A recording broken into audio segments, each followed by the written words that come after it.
Recently, a disturbing trend has been observed in China. More and more young people, especially recent university graduates, are finding themselves on the streets without jobs and housing. This situation is particularly noticeable in industrial centers such as Longhua and Shenzhen. Faced with rising unemployment, many are turning to short videos and live streaming to sell goods as an alternative source of income.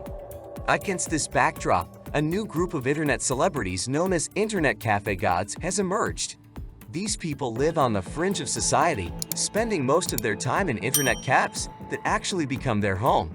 They make videos of their daily lives, from eating to doing laundry, and travel between internet cafes in different cities.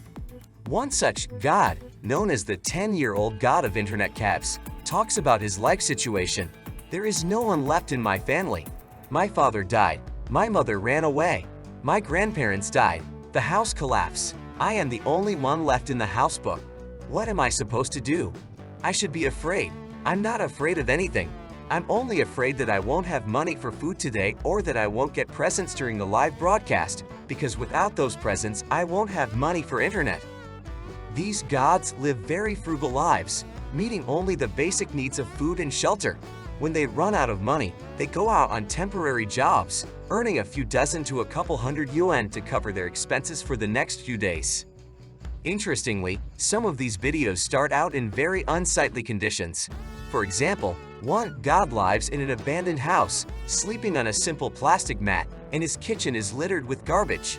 Others film their nightly internet sessions, showing them waking up in an internet cafe booth, washing up, and getting back to playing all night.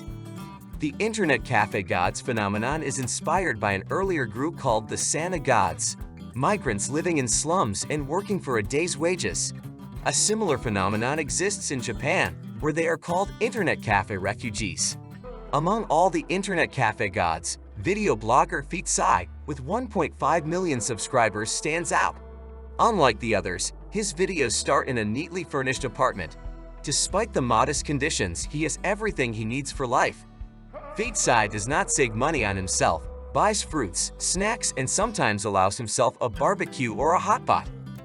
The popularity of the Internet Cafe Gods video reflects the growing interest in the concept of low aspirations, a lifestyle with minimal material needs and no ambition. For many young people disillusioned with life, these videos serve as a reminder that it is possible to be happy with very little. However, this phenomenon masks a deeper problem: China's economic downturn. According to experts, the country's economic slowdown has surpassed the most pessimistic forecasts. Hong Hao, chief economist at China's leading hedge fund, Grow Investment Group, suggests that an average annual economic growth rate of about 2% over the next 10 years would already be an optimistic forecast for China.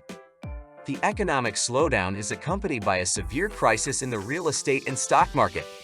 China's stock market has lost more than $6 trillion since the beginning of 2021. The MSCI China Index has fallen by about 60% over the same period. Many experts question the official data on China's GDP growth. For example, the Rhodium Group Research Group estimates that China's GDP growth last year was only 1.5%, not 5.2% as official sources claim. The situation is aggravated by growing youth unemployment. Despite the authorities' attempts to hide the real figures by changing the calculation methodology, the rising youth unemployment remains an undeniable fact. China is facing two major crises: an ongoing economic depression and a demographic crisis. These two crises are interconnected and reinforce each other, throwing China's economy into a downward spiral. Thank you for watching this video. If you enjoyed the content, please give us a like and subscribe to our channel. We strive to provide relevant and interesting information on socioeconomic trends in China and around the world. Your support helps us continue to create quality content. We wish you success and prosperity despite all the challenges of the modern world.